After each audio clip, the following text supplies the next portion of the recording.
All your favorite wrestling shows rolled into one.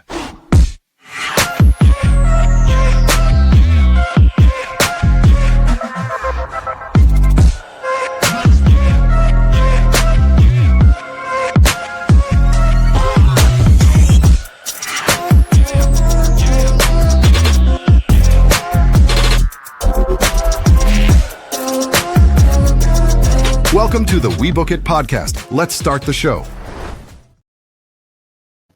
What's going on, everybody? Welcome to another edition of the We Book It podcast. This is the Who's Next NXT Tuesday Night Delight, brought to you by your boy Virgil, here with you again, the former three-time Book It champion. Super excited to be here with you guys to talk about NXT. Why, guys? Because we crowned a brand new NXT champion on this episode. We saw TNA stars in the building. So much going on. So, like I said, it is a wonderful, wonderful time in NXT, and it's a brand new era in NXT because Ava is no longer your general manager of NXT. She is no more longer leading the black and white brand. In fact, Robert Stone has been named the new interim GM for NXT. That's going to be interesting to see who actually ends up taking that role. But in the meantime and in between time, the show opened with Shawn Michaels telling Robert Stone that he has been appointed as the new interim GM of NXT following Ava's exit from WWE. When we went live in the arena, all three women were already in the ring for the women's North American title belt. That's right, guys. We got Izzy Dane versus Lola Vice versus Thea Hale. And once the introductions were done, they got right into the match. Dame had the size and power advantage, so she took control of both competitors until they worked together to take her down. All three women looked eager to make sure they were not overshadowed by the ladder match later in the show. This followed a relatively standard formula that allowed all three women a chance to be in control and work with each opponent individually and together. Dame may have been the champion, but Vice and Hale may have had the best sequences.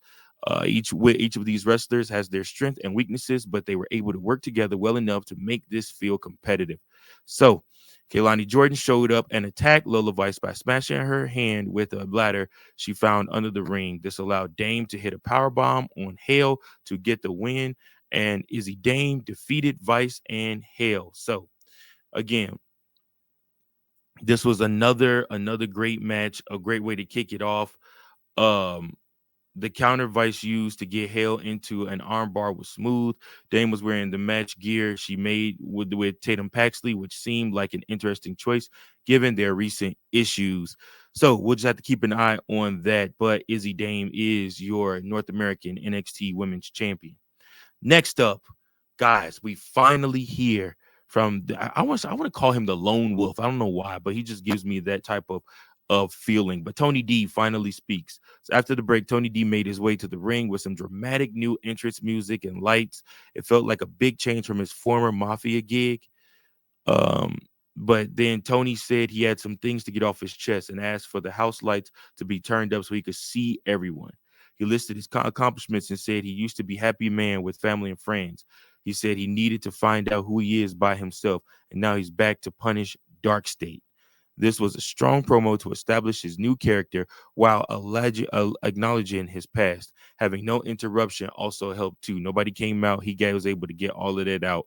So, like I said, we'll see what happens with that, but new Tony D development. Next up, we got Ilo LaFleur versus Charlie Dempsey. So the next match was the first in a new speed tournament. Ilo LaFleur was looking to rebound from his loss to Paige in his debut by getting a win over Charlie Dempsey. They started by colliding when both men went for a crossbody, and that led into a fast-paced exchange that ended with LaFleur hitting a moonsault to the floor. 3 minutes never seems like enough time, but this match did do numbers. The French luchador was able to score the win with just seconds to spare to advance the next round of the tournament. So you want to keep an eye on that. LaFleur beat Dempsey.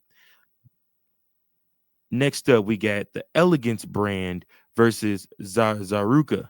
So the TNA Knockouts Tag Team Championships were on the line this week when M and Heather defended the titles against Zarya and Zaruca, who were still having some issues backstage before the match got started. Zarya started for her team, but Ruka tagged herself in less than a minute into the match.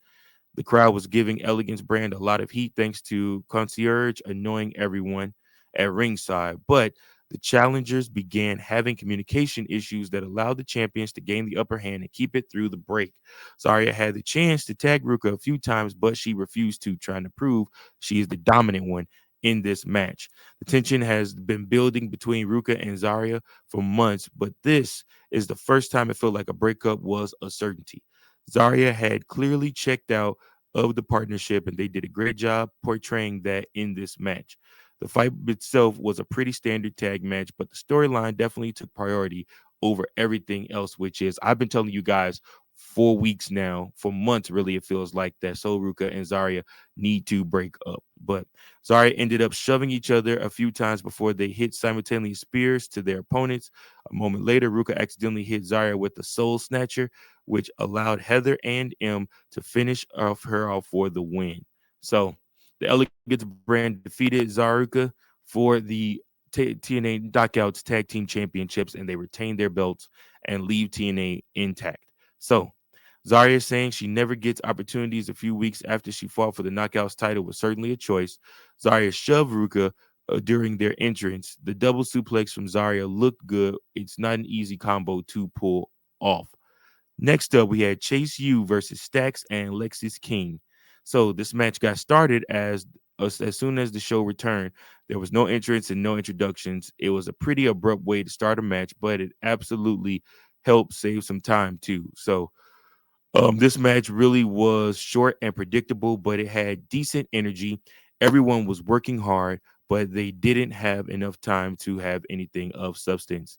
When the match was over, Connors ditched Chase U and left the ring and left with King and Stacks, meaning he's possibly joined the new group. So I love that Lexis King is doing something different. Of course, him and Stacks together. I like that. I like that a lot. Next up, Fatal Influence was in the ring after the break so Jessie Jane could give a promo complaining about Ruka getting more attention than her in the Rumble. Zarya came out to say she wanted a title shot, but Jane said there's no reason why Ruka gets more opportunity. There's a reason why Ruka gets more opportunities. Kendall Gray and Ren Sinclair came out to join the party. Zarya got into an argument with them before Ruka finally came out and said everyone wants a title shot, but at least Gray and Sinclair are still friends. Stone came out and made his first act as interim GM and booked a tag match between Ren QCC and Zaruca, with whoever gets the pin earning a title shot against Jane. There's a lot of drama in this segment, but it didn't really lead anywhere because Stone came out and ended the segment with his announcement. And last but not least, y'all, we have our NXT Championship ladder match. All 7 men went from 0 to 60 as soon as the ref called for the bell. They wasted no time making this a hard fought contest by using ladders as weapons immediately. Early in the match, Hendry and Starks emerged as the favorites. They brought the most experience to the match, so they seemed like the safest picks out of the 6. Hill and Carver are still trying to establish themselves, so it felt like their inclusion was less about them being realistic winners and more about them putting on high-profile situations to test them. A ladder match with this many people is going to be chaotic by design, so the biggest challenge is making sure everyone gets to shine before someone eventually wins. Thankfully, this bout allowed every competitor to have a couple of moments in the spotlight. Hendry and Starks fought on top of the ladder over the title, but Hendry was able to push him off the ladder and claim the belt for the victory. I thought that was a really cool spot. The best spot was the 2 ladder spots where Hendry powerbombed Drake onto everyone else at ringside. That looked good. Carver ripping a ladder in half at the hinge was a cool moment. He then used that to walk across to the ladder that was set up in the middle of the ring. So just a beautiful moment. Obviously, it's been a long time coming for Joe Hendry. Joe Hendry is a former TNA world champion 2 times over.